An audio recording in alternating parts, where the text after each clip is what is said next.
right, everybody. Welcome back to another episode of the Alchemy Podcast. Fired up for my guest today. Recent new friend, mentor, coach, all of the things. Andrew Horn, welcome, brother. Thanks for having me, Doug. Excited to be here. Yeah, I was thinking about while I was driving over here, thinking about our conversation, and the first thing that came to my mind was one of the things I really admire about you is that every time I'm in the same space with you or I see you in person, you just bring this really, I would say, like bright, upbeat energy. And I notice that I always feel better about myself after I spend time with you. And so I was curious, is that a learned trait or have you kind of always been that way? Oof, I don't know. There's a great anecdote that speaks to this, though. And it is, I forget who it was. It was about Churchill, I believe. And it was someone who was talking about when Churchill was running against whoever he was running against to become the PM of Great Britain. Someone was talking about the two of them. And they had met both of the candidates. And then the first one had talked about how, like, someone's wife, like, met two of the candidates. And they talked about the first candidate. And they said, like, she spent an hour with him and was sure that he was the smartest person on the planet, right? And then she spent an hour with Churchill, and she said, and I left that conversation feeling like I was the smartest person on the planet. And like that was the magic of, like, you know, a true social savant. And so I accept the compliment, and have I always been that way? Well, I don't know that I am that way with everyone. I don't know if, you know, with some people my energy's draining or whatever it is, but I think that I naturally stumbled into curiosity as my chosen way of being, which I think has that effect, right, of genuinely being interested in others. Because for most of my early life and early 20s, I struggled with deep insecurities and social anxiety and the pit in my stomach when I was giving talks or even being around my friends and just worried about saying the right things and being judged. And I was fortunate that my mom is a 13-time published author in the realm of communication. And so I spent a lot of time with people who were thought leaders and entrepreneurs from a really young age. And in all of these rooms and conferences that I was at, I was so outmatched intellectually, and I had so much self-doubt that I could contribute anything to these conversations. But what I learned at a young age was that when a 16-year-old asks you, what's your purpose in life as an adult, you, like, really take that kid seriously, and that's rare and that's unique. And so I had this little hit when I was younger that when I ask these big, deep questions, people find it novel and they lean in and they find value in our interactions. And this is at a stage of life when I was really mastering the performance of Andrew, not the authentic expression of who I was, but I just wanted to be liked. I wanted to be welcomed into the cool kid group. And so that worked. And I had this inflection moment when I was probably 24 years old. I was at this conference called Summit Series, and I was on a cruise ship in the Caribbean, and I was talking to some really well-known VC. If I said their name, most of the people listening to this would probably know it. And I was in this pattern of asking these big questions of, like, you know, love and purpose and what's going on for him. And I just got to this point in the conversation where he's looking at me. And I realized that he has just spoken and is expecting me to now respond. But I had just been completely zoning out, and I didn't hear anything that he said. And I walked away so uncomfortable. And I went up to the sky deck on this cruise ship. And I remember just sitting there with my own thoughts, and I was like, did you even care about the answer to that question?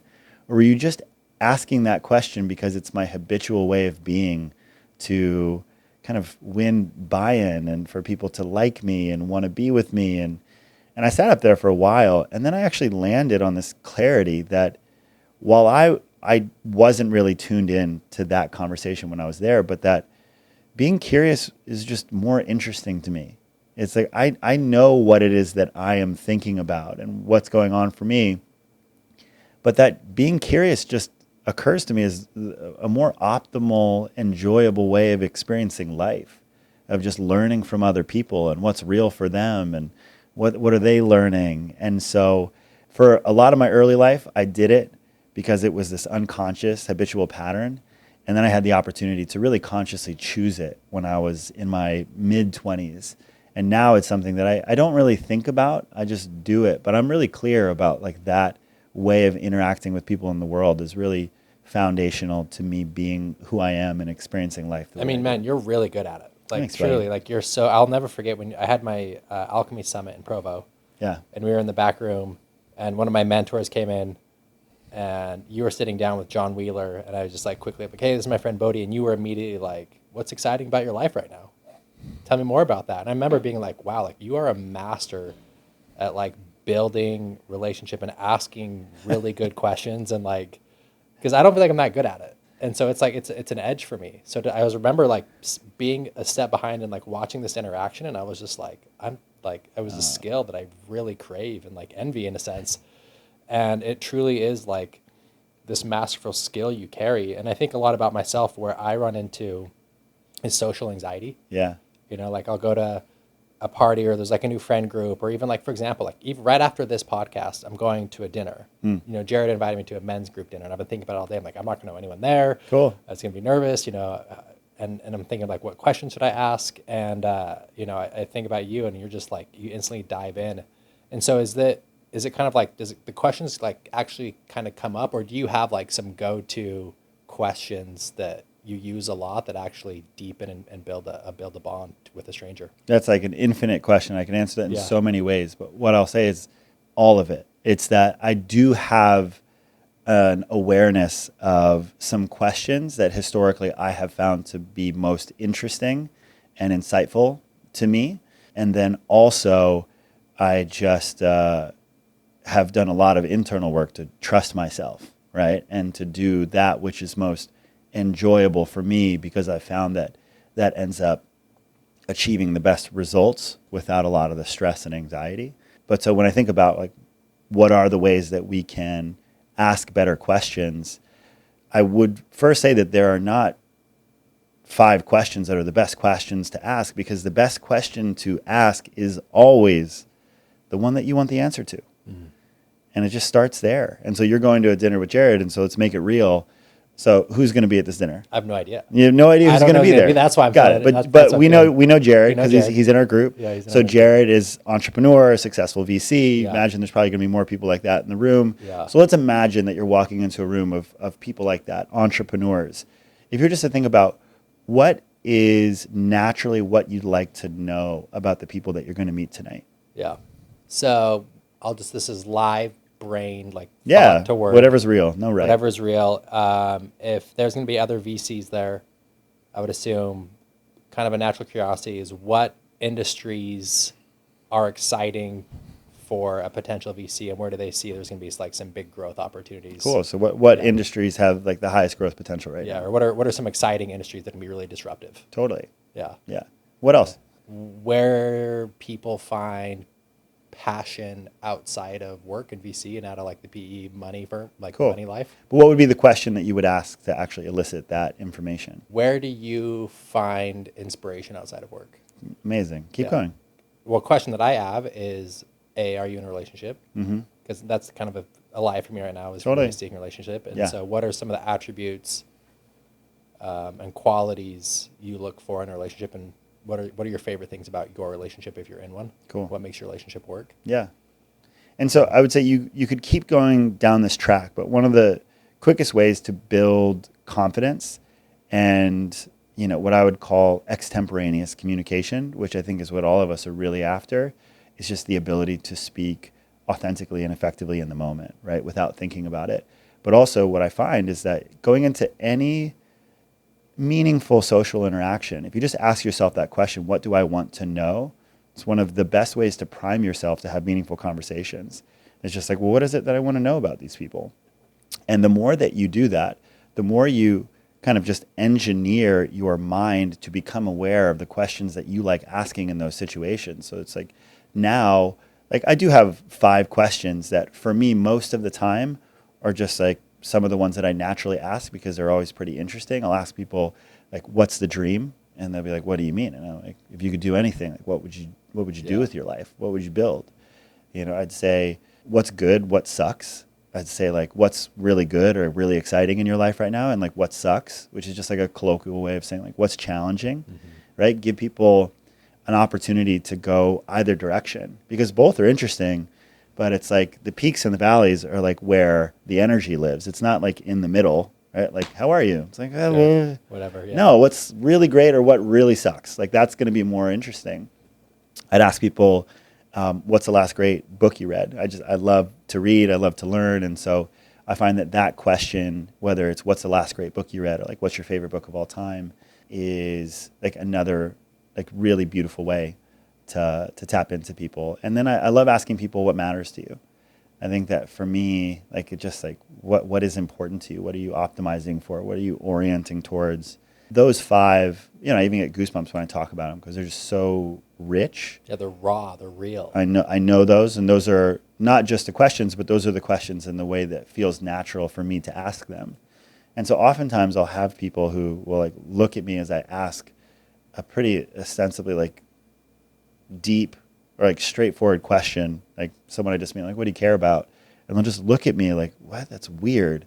But they can tell that I actually want the answer. Yeah, it's coming from a place of authenticity. And I think that is so much of like what leads to other people opening up, is because I just want to be there. And so yeah, I think that way of asking yourself what it is that I want to know is the most effective way to ask great questions, because the best question you can ask is the one that you want the answer to.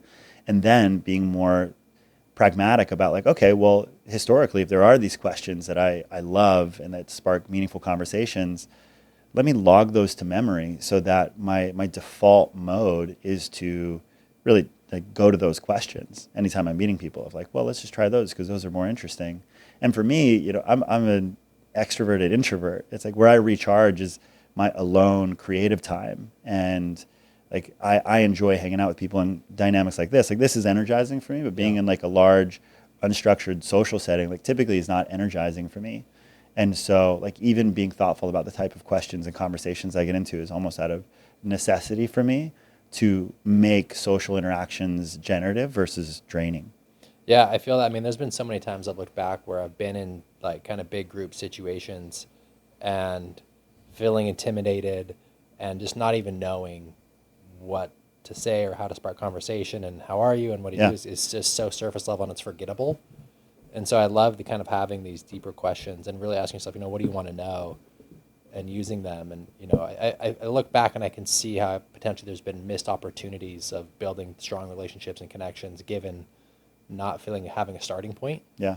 And so I love this. And for anyone at home taking notes on these, obviously, asking yourself, what do you want to know? But, in the meantime, as you're figuring that out, kind of going to some of those go-tos, I think it'd be really helpful. Totally.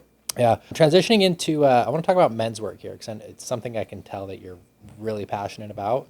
I love it. And, you own a company, Junto, where these epic men retreats. And I haven't been to a Junto, but I'm part of GEM, so I got a little sneak peek of that.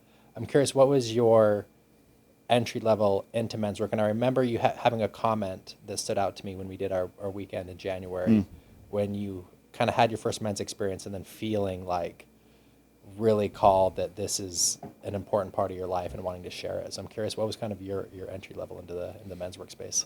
Yeah. So my introduction to, I would say, all the men's work that I do is really grounded in somatic practices of feeling our feelings. And where I got introduced to truly feeling my feelings and expressing them transparently was through a modality called Gestalt communication or Gestalt practice. And so I was at the Conscious Capitalism Summit. I'm interviewing John Mackey tomorrow, so synchronicity there. And I got invited to this Gestalt training for executives in Cleveland. And I didn't even know what Gestalt was, but someone saw me. He's a benefactor of this modality, and he paid my way to go up and study this for a week with other executives.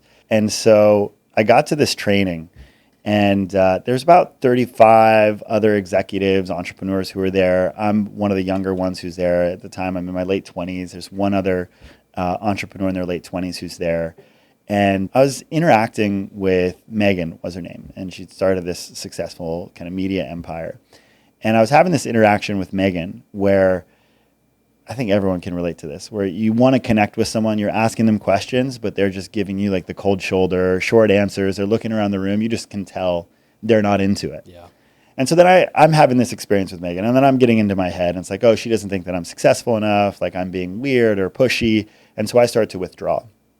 And so that was my experience with Megan. And then we walk into the room for the workshop to start, and the facilitator says, okay, like 3 core principles while you're here. I'm going to invite you to explore authenticity. Everything you're thinking and feeling is real and valid and deserving of a voice. Great.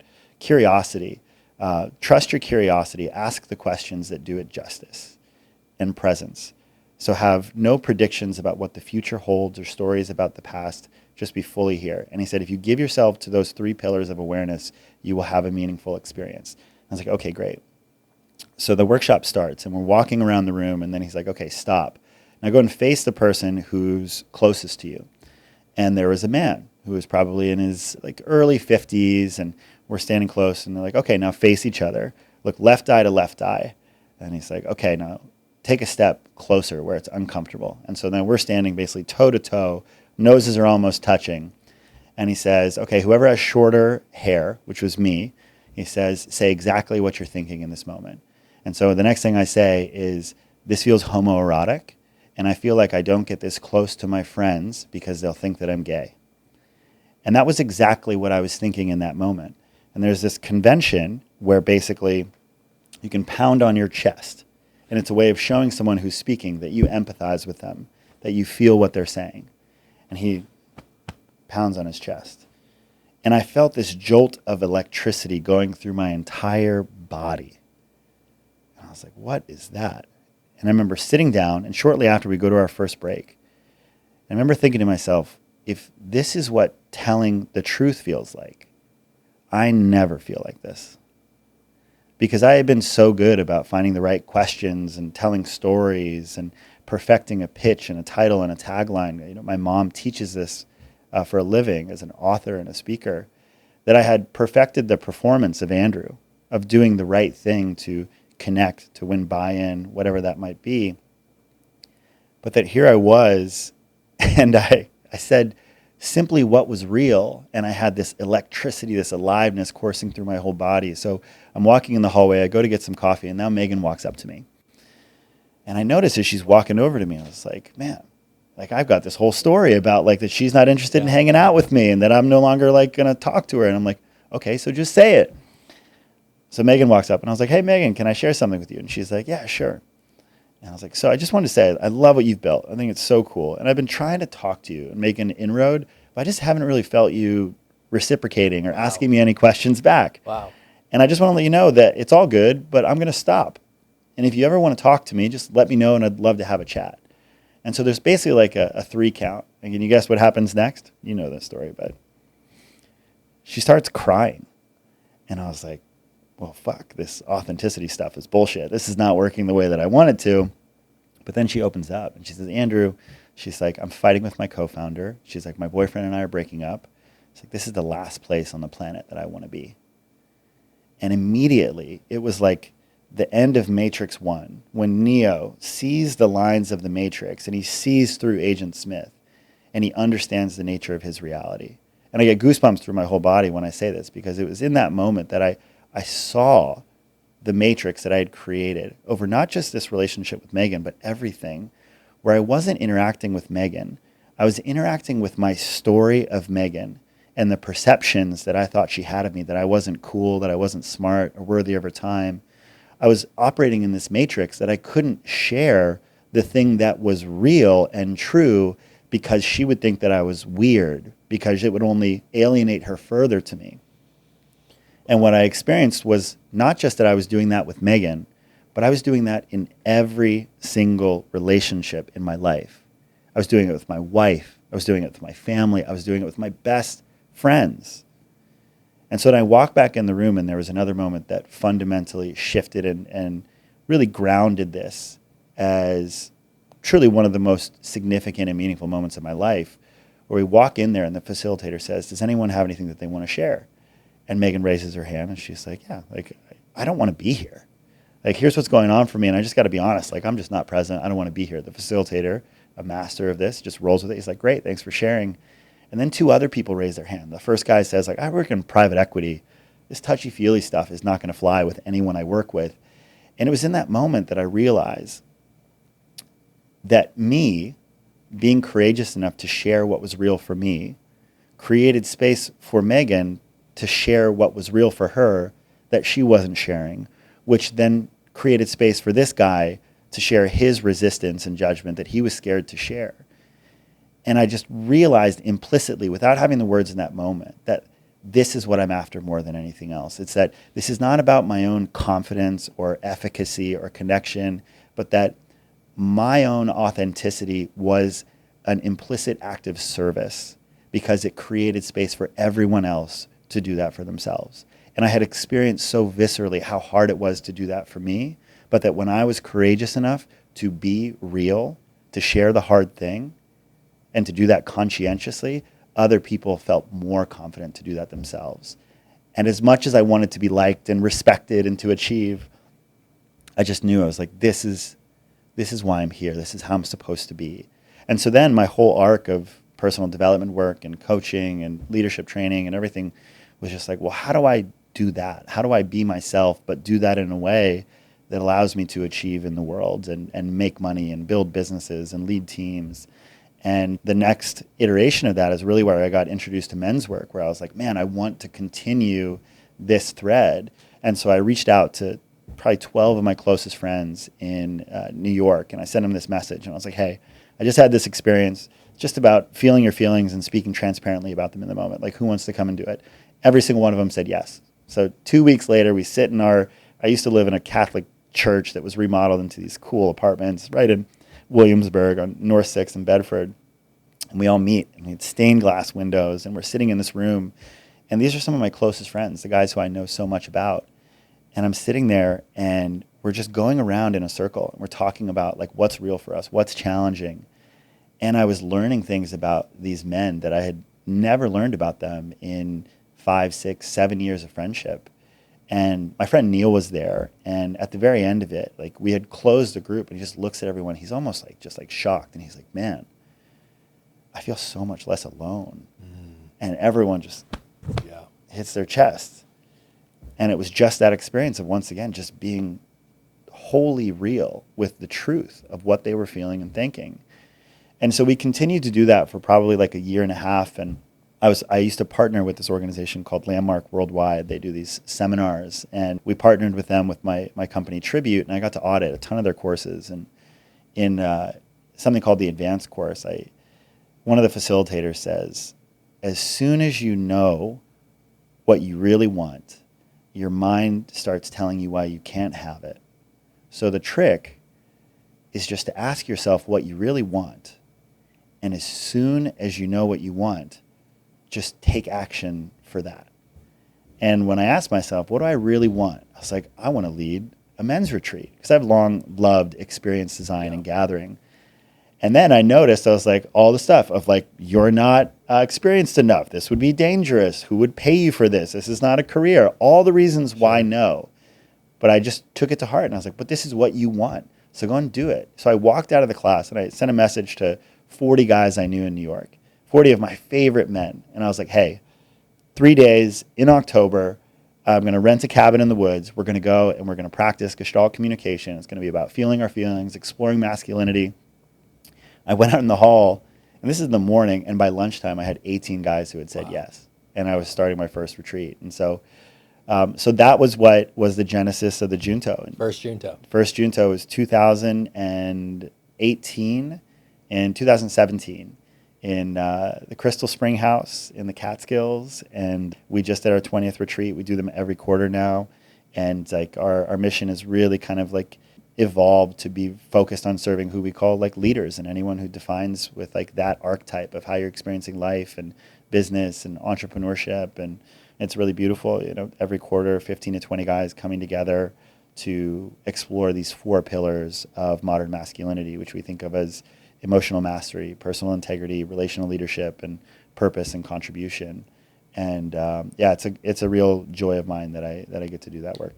It's incredible stuff, man. And I was really excited to talk about emotional inquiry and your process and what you've designed in that, because, I've done a lot of personal development. I've done medicine ceremony and Hoffman process and Tony Robbins and mindset, mastery, all the things, your tool of emotional inquiry is for sure one of the most powerful skill sets and tools that I've experienced, and I share it with my clients all the time. And there's just a lot of breakthroughs. And so if you're open to it, Of course. yeah, if you want to share what it is, where it came from, and then if you want to guide me through it, 100%. if you're open to that. Absolutely. This is such an important tool, and I've shared with a lot of clients, and it's been really beneficial, and I would love for the listeners to get a taste of what it's all about. Absolutely. And, one of the things about emotional inquiry that I think is so beautiful is that there are a sequence of questions available to do this practice with yourself and others in a way that's quite meaningful. And like I often say to people that I can give you a list of 25 questions, which if you just Google Andrew Horn emotional inquiry, you'll see it pop up. Yeah, we'll put it in the show notes. Yeah, too. absolutely. And that you could do that 1,000 times, and your answers to those questions are going to be very, very different, right? Yeah. And so really, like, anyone can do this. And first, it probably just makes sense to say, like, what is emotional inquiry, right? So emotional inquiry is a practical process to experience and express our emotions transparently in the present moment. So fundamentally, it is this ability to develop a more constructive relationship with our emotions. And the way that we do that is by really connecting with our emotions and almost interacting with them as though they are these parts within us, so that we can start to have real dialogue with these parts. And the same way that you can become a masterful conversationalist with people socially, you can become a masterful conversation with your emotions.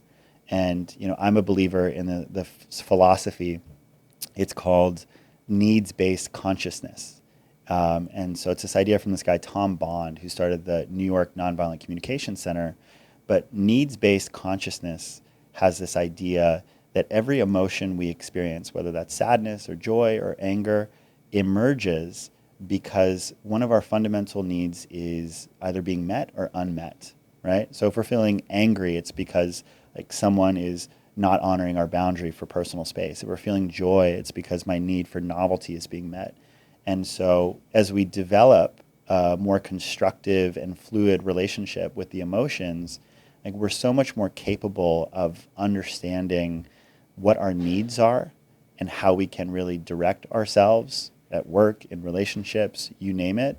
And as it's related to deeper healing and traumatic experiences or emotions that people have held for long periods of time, in my experience, I have found that true healing is simply feeling. Yeah. Healing is just feeling, is allowing ourselves to connect with our emotions. And as we become more masterful in relating to them, we can see how every emotion that we experience has our best intention at heart. It's likely and oftentimes very counterproductive at helping us to be safe or to connect or to achieve, but that within nonviolent communication, or not nonviolent, but within neurolinguistic programming, they'll often say, there's no enemy in the mind. No thought would emerge automatically unless it was trying to support you in some way. Like we don't evolve these autonomic processes that work against us. Right. They only work for us. And the same is true for the emotions. And as we start to have these conversations, we start to really look for, what is this thing trying to do? What is the intention? How can I show it how it's counterproductive? And how can I start to welcome in these counterproductive parts of ourselves and start to really replace these motivational sources with cleaner fuel sources that are just healthier and more enjoyable? And yeah, I love the clean fuel analogy. And before we dive in, one thing that I've noticed as I practice this is I'm actually a lot more energized and effective because my experience is when I go through emotional inquiry and diagnose what's happening, there's a release of tension that's happening. Yeah. Right. And so when I'm able to like relax and release the tension, I'm not fighting with this inner experience or fighting with reality or fighting with the situation.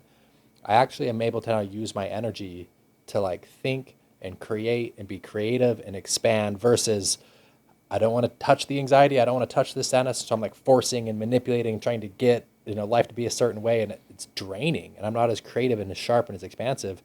And literally going through this process has, for entrepreneurs, listen, it's made me more money because I'm just like, I'm a better self. I'm a better version of myself. I'm more open. I'm more connected. I'm more at ease, thus being more effective. Yeah, one of the primary benefits of this is the ability to develop what I would call a fluid sense of self. Totally. It's a great word to put it. The second pillar of our men's work practice is what we call personal integrity, which is really being yourself. And there's a lot of ways that we can construct our identity consciously, right? Through values, relational identity, purpose.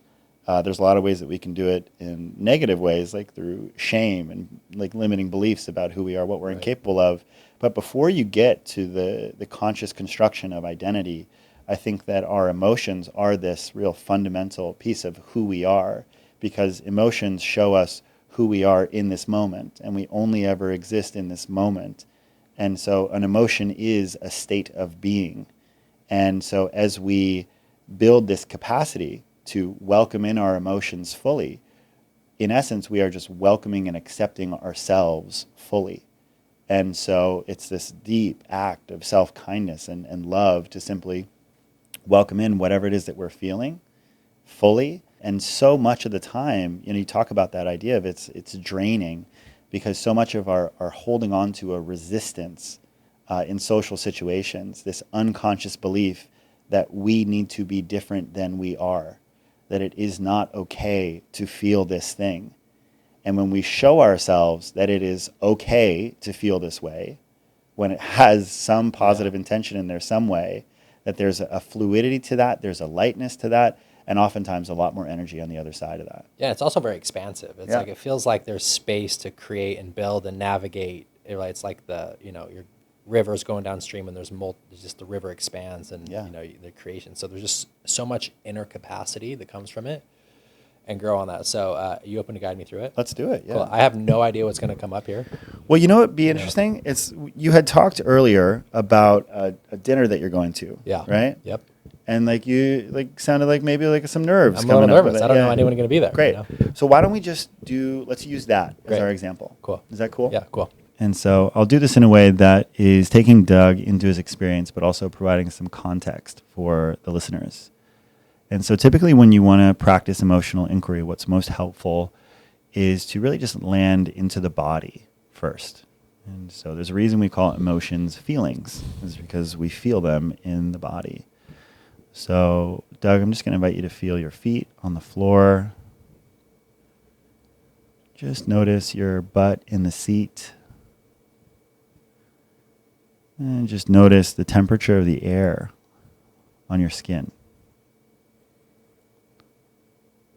Just taking a deep breath into the body.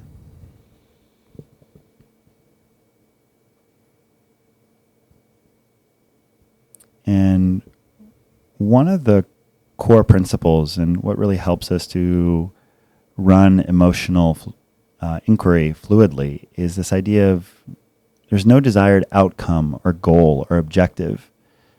The purpose of emotional inquiry is just to feel fully. We're just getting curious about what's there and creating space for it to be felt fully. So we're not after any sort of insight or outcome. And so just reminding Doug of that. There's nowhere to get to. And so you had talked, Doug, about this upcoming social event with Jared and some friends and not knowing anybody there. And when you think about that dinner, it sounded like it triggered some feelings for you. So like when you think about that dinner coming up, what sensations do you notice in the body? I feel a little anxiety, nervousness, some hesitation. Yeah, so I hear nervousness, anxiety. And where do those show up in the body for you? I feel them like the front of my chest, my upper chest. Yeah, so you've got some nervousness, some anxiety. We'll call it nerve-anxiety. And it's in the front of your chest. And what does it feel like, that nerve-anxiety in the center of your chest? Yeah, it feels scared, sporadic, like a resistance, a clenching. Yeah, so just noticing that clenching, behind that anxiety, that nervousness. I'm just going to invite you to breathe into it for a moment. Just welcoming it in with that first breath. With the second breath, just breathing into it, seeing what it feels like to relate to that anxiety with curiosity. What is it doing here? How long has it been here? What does it need? And then with this third breath, just relating to it like it makes sense. Makes sense that that nervousness, that anxiety is here. And so that clenching nerve-anxiety in your chest, how long has it been here? It's crazy, man. I just got this really old flashback memory of being in sixth grade, and it's been there since sixth grade. What happened was I remember being on the school bus, and there was like the cool kids were kind of in the back, and I wanted to like go sit by the cool kids and be a part of like their little community, but feeling too nervous to go back there because I didn't think they would think I was cool enough to sit by them. Like something really silly at like in elementary school, but like being on the school bus, wanting to sit by the cool kids, but not having the courage to move back there because feeling that they wouldn't accept me. So it's a familiar nervousness, anxiety that has been in there in some capacity for about 30 years or so. Yeah. And just noticing that nervousness, that anxiety in your chest when you acknowledge how long it's been there, how long you've experienced it. And what do you notice about it? Any visual reference, shape, color? Yeah, I would say if I had to give it a visual representation, it would be like a red star, like a jagged star. So it's a red, jagged star. This nerve anxiety that you've experienced for some time. And I'm curious, do you feel more present to this moment, or do you still feel connected to younger Doug, who was experiencing that nervousness, that anxiety in that bus? Yeah, I feel more connected to a younger version of myself right now. Yeah. And so let's just welcome in that younger version of Doug and that nervousness and that anxiety that he was experiencing, getting judged by those kids.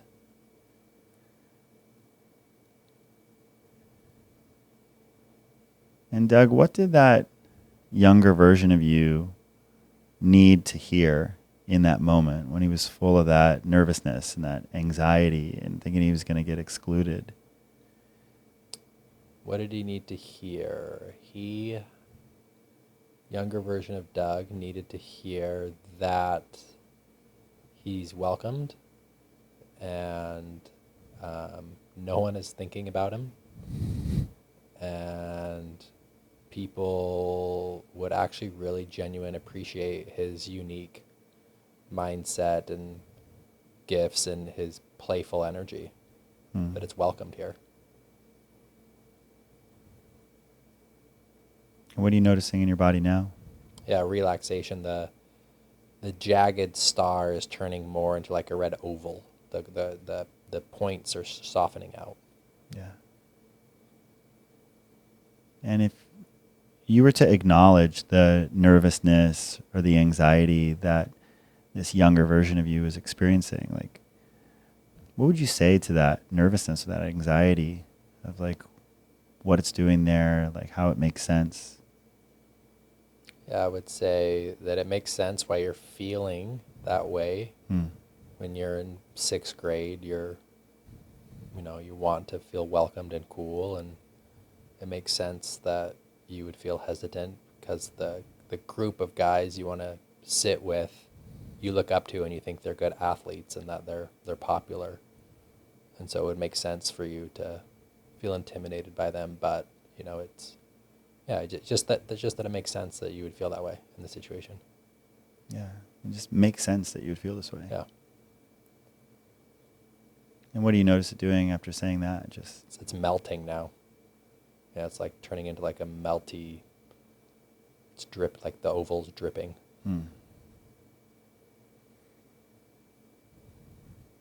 Oval's dripping. And what are you present to in the body now as this oval is melting? Yeah, there's like this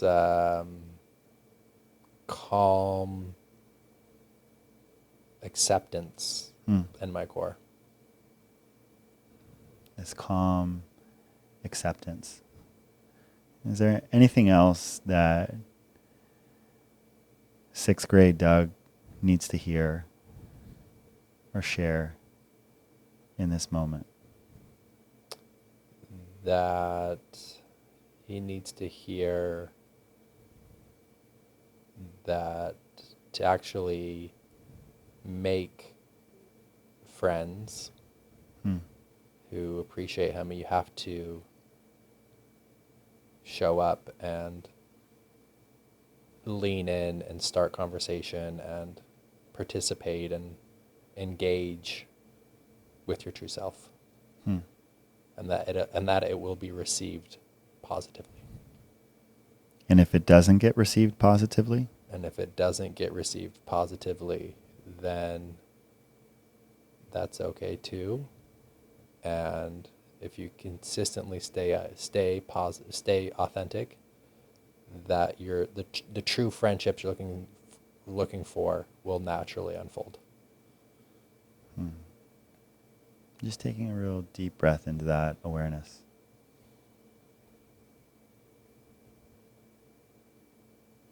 Even if it goes wrong, the true friendships will develop.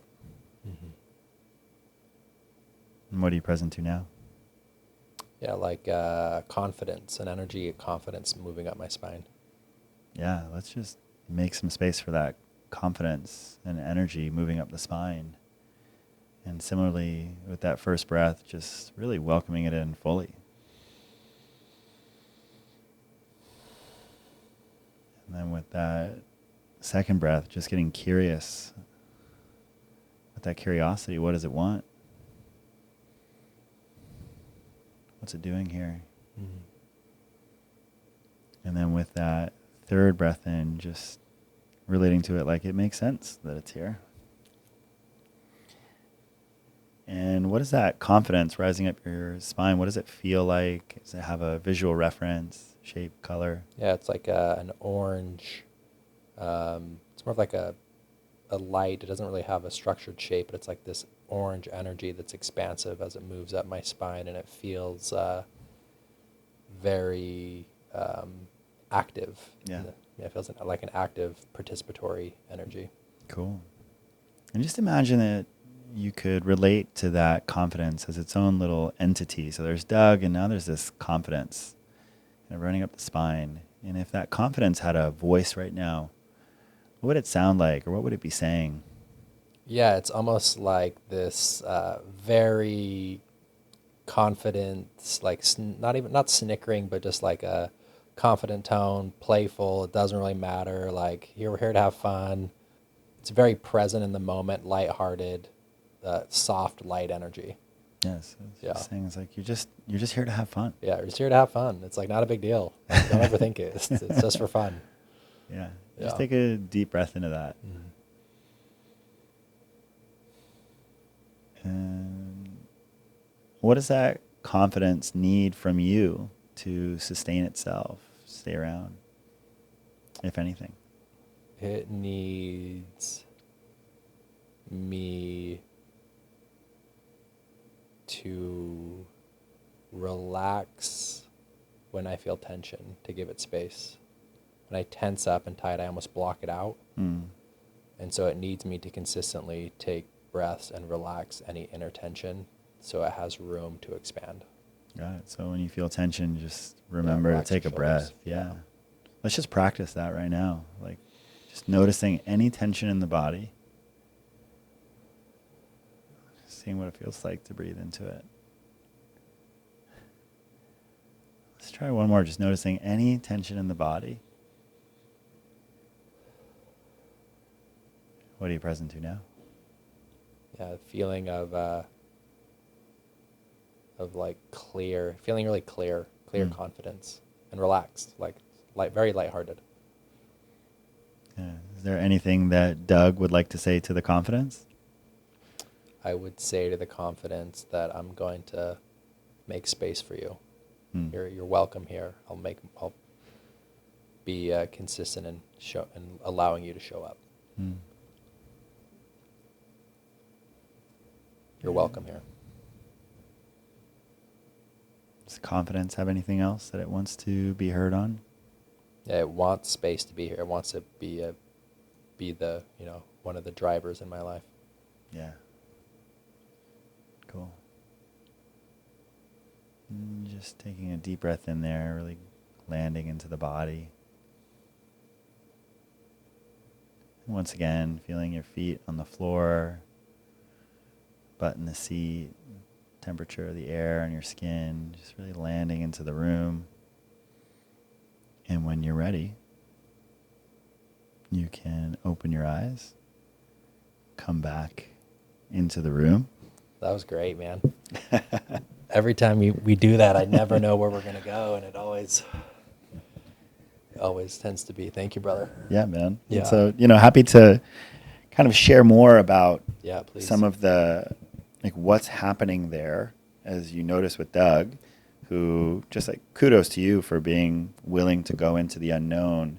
I think that's one of the most beautiful aspects of going into the emotions is that we're so much more comfortable in our heads, in stories of things that we've done, what we think is going to happen in the future, judgments about things around us. But when we go into the emotions, it's rather emergent.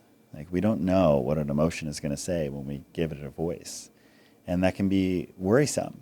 There's also something quite liberating in that. And so, a big part of this is I think Doug is so much more experienced in this modality that he's comfortable going in a space like this and sharing. And I trust that whatever we talked about, if it was something really challenging, that you'd be okay going to some of those spaces. But I'd really recommend first and foremost that set and setting is really important for these types of emotional explorations, is being with people that you feel really safe with and that you trust, I think is really quite helpful.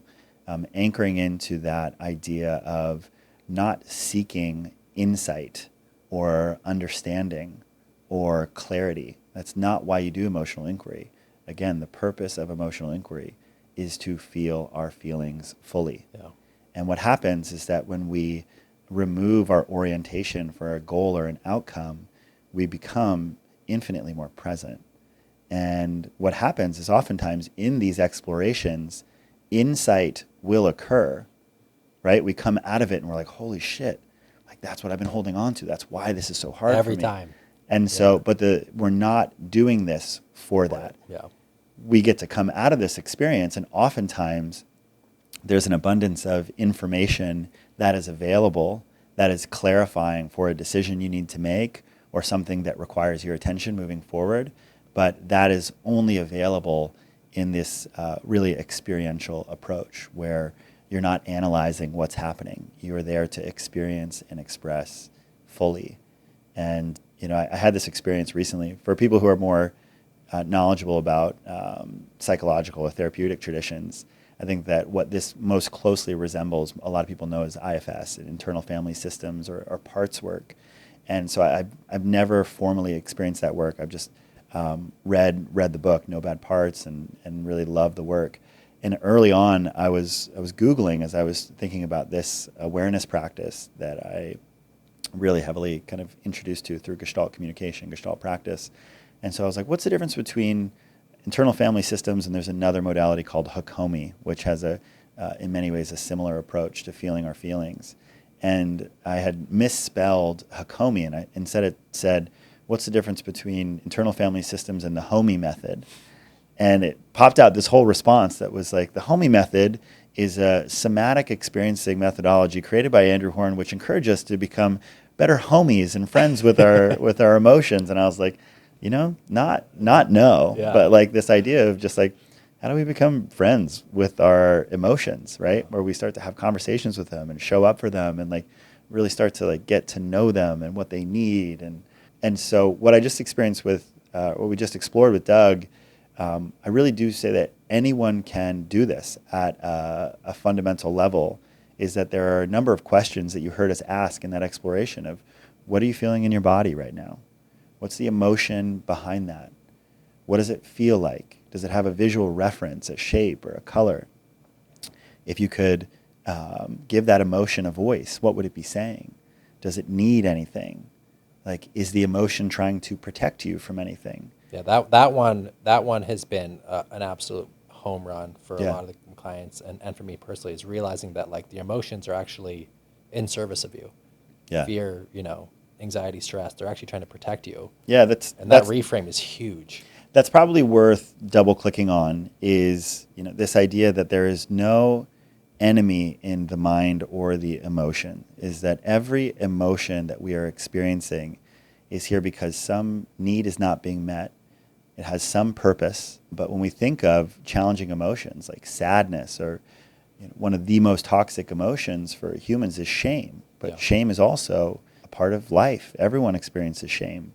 And shame typically shows up as these limiting beliefs about why we are fundamentally broken, why we're not enough. But actually, if you start to experience shame and welcome it in, and you feel shame in the body, and you start to notice that the shame is telling you that you'll never have enough money to be financially free. You'll never have enough money to take care of your family. On the surface, we look at that emotion and that story, and we're like, fuck you, dude. Yeah. Fuck you. Yes, I will. And we fight against it, and we fight against that shame, and that's that dirty fuel, that the fear of not being enough, not having enough money, not being able to support our family. You will do fucking anything. You'll compromise your values. You'll sacrifice your relationships. And that motivational force, so that story we're running under the surface won't come true. We're so afraid of it. But actually, if we start to like really welcome in the shame, and we ask questions like, does this have a purpose, right? Is there anything that it's protecting you from? It's like, well, do I want to support my family? Do I want to be ultimately financially free? And I'm like, yes. And so the shame in this remedial way is trying to alert us to the possibility that you won't achieve that you won't succeed, that you won't support your family, because the most fundamental way that as humans we know to motivate ourselves is through threat, is through fear. If you go back to Yuval Noah Harari's book, Sapiens, he talks about when we became humans, and he said it's when we became storytellers. It's when, two Neanderthals or whatever are walking in the bush, and then one like points at the tall grass, and he's like, tiger, and just mimes it, right? And so it's like our minds evolved to detect threats, and that's how we keep ourselves safe. But when the emotions are in this place of running unconsciously and projecting all these stories about the things that are going to go wrong, it is motivating us to make sure that doesn't happen. But as we all know, we get to these stages in life, usually like 30s and 40s, where it just starts to become unsustainable or so draining, where we start to say, it's like, okay, I get that the fear is a source of motivation, and that the shame is trying to protect me from these worst case scenarios. But at the end of the day, it is certainly not enjoyable, and it's definitely not the most effective. And so, but it's when we start to understand that the shame is just trying to protect us and alert us to these worst case scenarios, that we can actually say like, hey buddy, I see what you're trying to do. Yeah. I see that you're trying to keep me safe. And I really do appreciate, like when we start to find appreciation for these emotions that have caused us so much pain and strife, but hey, I see what you're trying to do. But when we can appreciate something, we start to find more spaciousness, right? Because challenging emotions show up as this contraction and this resistance. But when we're able to accept and even appreciate, now we have more spaciousness where we can start to look at it, right? And we can start to say, it's like, I see what you're trying to do. But it's like, but if I know that I want to support my family, that I want to be ultimately financially free, like what are the other places that I can motivate from that are not shame or fear-based or stress-based, right? Is that service. It's like, looking at you right here, it's like, I know one of the strongest drivers in my entire life is to know that my mom is safe, to know that my partner is safe, to know that my son is safe. Like I feel a fucking fire in my belly. So it's like service. it's like I can motivate from that place to make sure that I have enough money for those people, that I am ultimately financially free to create the life that I want for those people. And we start to shift into these cleaner sources of fuel that are more effective and a hell of a lot more enjoyable.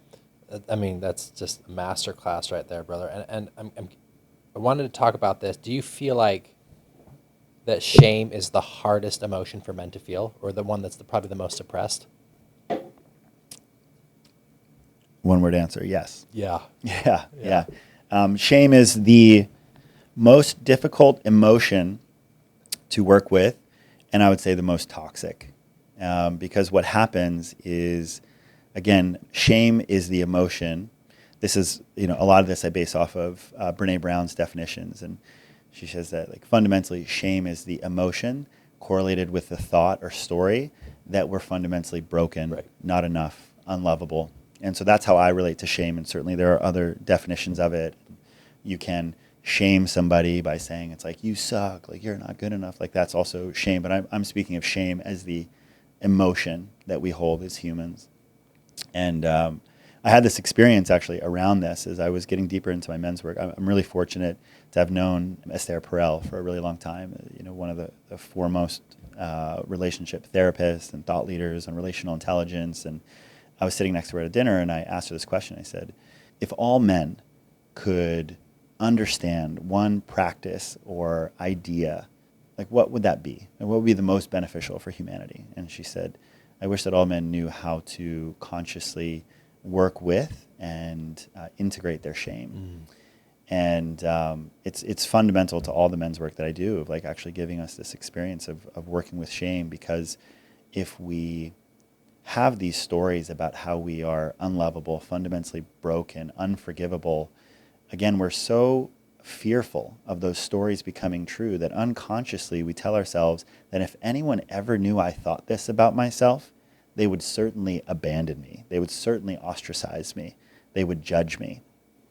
But what we start to learn about shame is that when we allow ourselves to share the shame out loud, not become a fire hose of it, just sharing it while walking down the street or going to this party, but with the people that we love, with a coach or a therapist, is that when we share it out loud, we realize that it is not true, that it is a story. It is simply a thought that is creating suffering, that again, we find more spaciousness. We can respond to it rather than react to it unconsciously.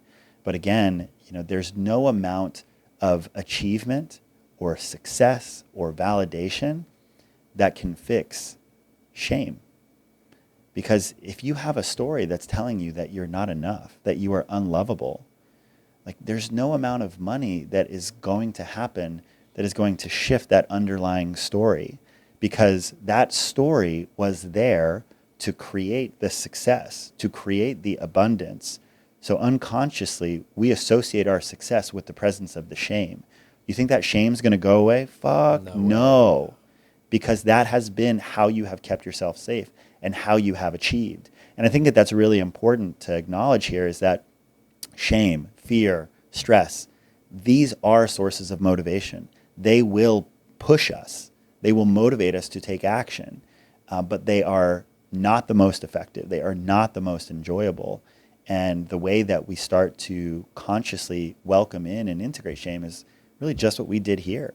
Is allowing ourselves to become present to the feeling, to the stories it's sharing, and start to build up the capacity to respond consciously. And one thing that I noticed too, when I name the emotional discomfort that I've been feeling, just by giving it a voice, in my experience, it alleviates like 30% of the intensity just by giving it a voice. Totally. Right. Without making any changes, adjustments in my life or whatever, just by naming it, that inner tension will relax. I feel like you're giving me like alley-oop. I'm just like, you're setting me up for slam dunks over here. But, I call it the paradoxical nature of emotions, which is if there's an emotion that you don't want to feel, the best thing to do? Feel that fucking emotion. Name it and feel it. It's if I'm feeling ashamed and I don't want to feel ashamed, the best thing that you can do is allow yourself to be really ashamed. Only way out is through, right? Yeah. And so it's in that idea that it's like, if I'm really sad, I don't want to be sad. When you feel sad, like it's going to move. But when we don't allow ourselves to do that, again, we start to experience that resistance, that contraction, and the emotion's not going to go anywhere. It's just going to stay there. And that's what's really draining, is not the emotion itself, but is our resistance to feeling it. And so it's why when anyone there, like when I start doing this work with people, one of the first things I'll really emphasize is they'll feel something, and we'll take them into this experience. And I'll just say, where do you feel it in the body? What is the emotion? What are you noticing? Well, it's decreased in intensity. And 95% of the time, that's the case. And I just pause for a moment. I say, so let's just take a moment here and notice that simply being with the emotion and feeling it means that there was less of it inside of you, right? And like that is something that I can't tell you. It is something that needs to be experienced in the body, because again, when we have that kind of embodied experience and awareness of like, wow, I felt what it was like to actually feel this emotion and to feel less of it, where I had more spaciousness to respond, then what naturally happens is the next time you have a heightened emotional response to something, you're like, wait, I've been here before. And the last time I just felt it, it was less intense. Yeah. Yeah. And that's embodied wisdom. It's like not an idea. It's just allowing yourself to be in the experience of a practice like this. And the breakthrough for me is obviously I work with a lot of people in the sales industry. So I have like my sales trainings, and sometimes I do sales calls or client calls with people, and we just talk about sales. Like just, this is how you overcome objections. This is how you close. When I incorporate this piece too, this is where I see 80% of the effectiveness in performance change. Yeah. Because now someone has capacity for their inner experience, for creativity and inspiration and longevity to go out and perform a full day, because they're not using all of their energy to avoid discomfort. Yeah. In my experience, most people are using all of their time and energy. How do I not feel anxious? How do I not feel fear? How do I not feel scared? How do I not feel less than? And it's just completely depletes somebody. And by going through this process of learning to feel your emotions, as corny as it sounds, right? Yeah. For like kind of the sales bro, right? This is like the unlock. If we can tune in and actually move through these suppressed emotions that have been there for 20, 30 years, Yeah. your capacity to perform skyrockets, because you're not at war with yourself. Yeah. I'm really fortunate to be mentored by this woman named Diana Chapman, who created the Conscious Leadership Group. She authored the 15 Commitments of Conscious Leadership, and she talks about this as the difference between content and context. And the most effective leaders on the planet are not necessarily content experts, they are context experts. And so if we're talking about sales specifically, it's certainly helpful to have a real deep understanding of your industry and some techniques and tactics to ask the right questions and how to close effectively. But also, what's going to, and you just spoke to this, what's going to really amplify someone's efficacy is not just those tactics or their skills of how to relate to the conversation, but it's, what am I thinking and feeling about the conversation? Yeah. It's, are my thoughts going into this that this person is not into it, that this is like, there's a 5% chance that this is actually going to work? Are my thoughts that like I need to perform and like pretend to be like this other energy that doesn't actually feel natural to me? What's the energy that I have going into it? Am I feeling scared? Am I feeling nervous? Right? We just saw your experience going into a dinner like this, of like that naturally the body's going to orient us towards fear and threat because it's a great source of motivation, but obviously it's suboptimal. It's like if you could choose nerves or anxiety or confidence running up my spine, which one of those are you going to choose? And the process to get there so often is not a technique or a tool externally. It's really about how are we relating to ourselves and the context in which we are relating to the content, which is all about thoughts and feelings. And that's about not how we relate with other people. It's about how we relate with ourselves. Yeah, I mean, so well said, man. And again, I can't emphasize enough to dive into this emotional inquiry thing. It's a tool that I've learned this year. It's been a big help for me. So thank you for sharing that with the world. Oh, it's been so fun to create with you and the guys. Yeah. I do want to get one more topic here before we move on, because I was thinking about things I admire about you. And another thing that I admire about you is your relationship with Mel. It's really like, as I am like calling in a partner at this phase of my life, I'm feeling like I'm finally settling down. And if I were to look at people in my life who have relationships that I want to have a relationship like, you and Mel are up there. Yeah. And you've been on a relationship journey. You've had some big swings. So I'm curious, speak to this relationship with Mel, and because you've made comments in the group that it's like, this is the best it's ever been. It's so amazing. Yeah. And so what's kind of been the secret to having such a fulfilling relationship right now? Ooh, I pride myself on being a relational expert, and I will also say that I just got to bow down to life more than anything, because there are things about her spirit and my spirit that just are, that seem to have so much more to do with what is so special about our connection. And there is a number of things that I can and would love to talk about what helps us to create a beautiful relationship. But, I heard a voice from the void that told me to go back to this giant pyramid at Burning Man that I had just left. And I was like, what? I was just there. Why am I going back there? And I was like, just go. And I went back and I stood in this room and I saw the back of a woman's head, and everything in my body just lit up. And on our first date, we stood in the middle of a clearing in Joshua Tree and hugged each other and cried for 10 minutes straight. So it's like there is something that we were very lucky to experience in each other that is like beyond tools and tactics. And I love, someone that we both know came to me recently, and he had an experience. He saw someone at a cafe, and he just saw this woman, and everything in his body said, I'm going to raise children with that woman. Wow. And he knew, and I just started crying, because I was like, I think that what's beautiful, I think about that, is this intuitive knowing, and intuition pragmatically is like an awareness of our unconscious, but if there's a purity of like the real essence of ourselves and recognizing something there. And so, I am incredibly grateful to life for the opportunity to find just an energy and a spirit like hers.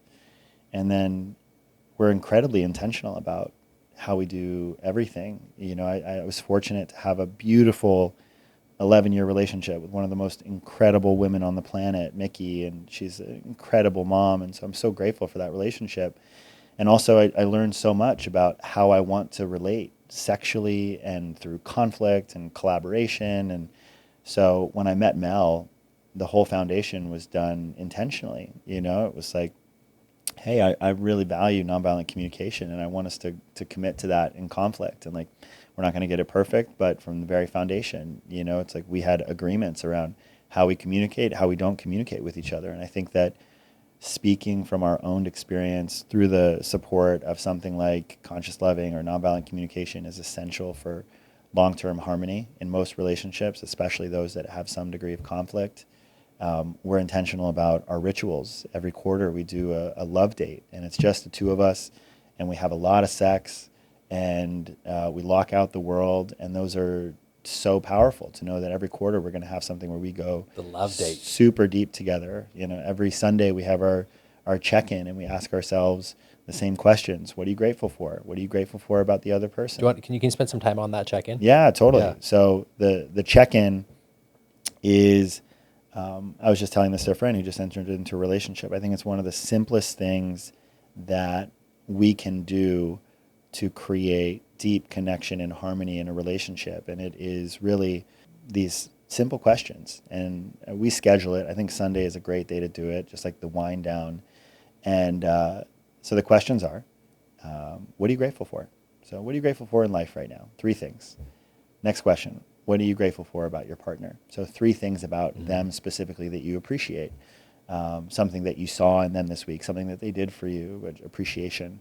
And then it's 3 things that you appreciate. We actually don't do 3, we do back and forth, but it's what do you appreciate about the relationship? So with this one, we go back and forth. I'll say, I really appreciate that we want to approach like healthcare the same way with our child, right? And like, so there's something about the relationship and the third entity. There's me, you, and then there's the relationship. What's working about the third entity?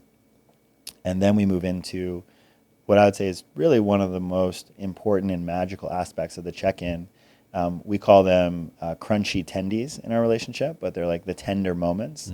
And so this is where we proactively bring in anything that we're holding on to that was hurtful or feels tender, right? Like maybe we have an ask, like we want to spend more money on something, or maybe it's like, I said something at a dinner party that felt private that she was like, hey, I didn't want you to share that.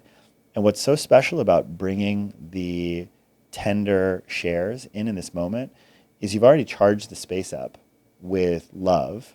Both of you are grounded because you're doing this. And so both of your capacity to address these things is so heightened. Yeah. And what I found is for Mel and I, after doing this for about 3 months, like we always fought well, or like we managed conflict well, but we really just stopped fighting because we were addressing things so proactively. And there's still things that happen that annoy the shit out of her, or like she does something and I'm like, not happy with it. But it's an in the moment annoyance. And what's so beautiful is we just know that everything gets cleared and nothing builds. And like that's where blowups happen, is when people start to build resentment over long periods of time. And so then they're trying to interact with little momentary things that have happened, but actually they're still holding on to the unshared anger or frustration that they've been holding from the 3 events that they didn't talk about. And so for anyone who says that you don't have time to do a check-in, it's like, well, you better have a lot more time to like to navigate. It's like same thing. It's like you don't have time to meditate, and it's like, okay, then you really need to meditate. Yeah. And so then we go through crunchy tendies, and then we go into what can I support you with this week? And so it's really this idea of what logistically can I help you with, right? It's like, so I have a party coming up this week. It's like, what help can she do here? It's like, do you really want to know that you have this on the calendar and you need to be there? So just logistically, we're really on the same. It sounds like you guys are a team. 100%, yeah. Team. So we're logistically setting up there. And then we bookmark the whole thing with what are you looking forward to? Mm-hmm. And I love this idea of, I built a whole company around gratitude, tribute, but this idea of future gratitude, of appreciating that which hasn't happened yet, right? So it's like, I'm looking forward to Melissa's birthday party. I'm looking forward to my men's group retreat. And so those 6 questions take us typically around like 15 minutes. And so it's just a ritual, right? So once a week, we know that we have that. Can you rip through them one more time? Yeah. So the 6 questions are, what am I grateful for in life? Second question is, what am I grateful for in you, in my partner? Third question is, what am I grateful for in the relationship, the third entity? The fourth question is, do I have any tender shares, right? Is there anything I'm holding on to that I want to talk through that might feel a little tense? And then the fifth one is, what can I support you with logistically this week? So what do we have going on? What do I need to be aware of? And the last one is, what am I looking forward to? Some forward-facing gratitude for what's yet to come. And that 15-minute ritual is magic. Yeah, it can save a lot of future tension. Totally. Right? So I to make it really simple, so it's like the easiest way to build a great relationship is clear agreements and rituals, the things that we know we do consistently. And it's the minimum amount, because I am a novelty enthusiast. I don't like structure. And so what I'm very conscientious about is what is the minimum amount of intentional structure that provides optimal freedom, right? Where we can do everything, but make sure that we have these moments that keep us deeply connected. And so clear agreements, nonviolent communication, how we relate with others, rituals, whether that's weekly, quarterly, annually, that those 2 things are the foundation of how you build a really healthy relationship. Yeah, I'll be taking notes on this exact podcast, man. It's good stuff. Yeah, man. Yeah. Well, Andrew, last question before we wrap up here. I appreciate you coming on here. I'm curious. You kind of go back to your own questions. What are you looking forward to as far as your own career trajectory and the impact you're making in the world as you move forward? What I'm most excited about is that I have set up a life where being myself is my pathway to success. And what I mean by that is I am, as much as anything, a coach. And I spend most of my days working with like 25 founders and CEOs. And then I host quarterly retreats with the Junto. I have a year-long mastermind. I have a technology company called Tribute that I'm no longer operationally involved with, thanks to my legendary co-founder Rory, who runs that and spreads group video montages around the world, writing and creating festivals. But at the very core, I had this experience recently where I was getting ready to hop on a call with my mentor, Diana Chapman. And I'm very fortunate that I've created friendships and relationships with three of who I think are the best executive coaches on the planet. I think it's Diana Chapman, Brian Franklin, and Joe Hudson. And I know all these people, and they've been really gracious with their time with me. And when I was getting ready to get on this call with Diana, I was just thinking about how important her presence is as a human, that the way that she operates, the way that she experiences reactivity, the freedom and the conviction and the fun and the sexiness, is that this woman just embodies this aliveness and this mastery and this service. And she's just an anchor of possibility, of a way to be in the world. And that so much of that was like what is valuable about this woman who I pay thousands of dollars to sit with in coaching sessions.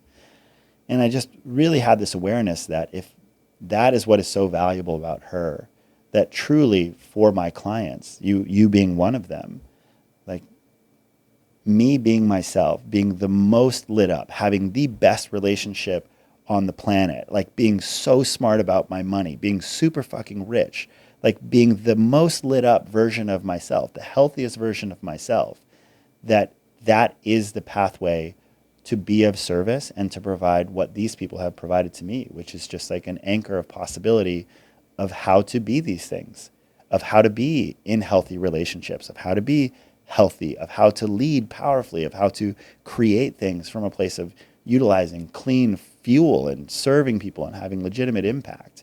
And so what I'm most excited about is that I have crafted a life where being me is the pathway to success.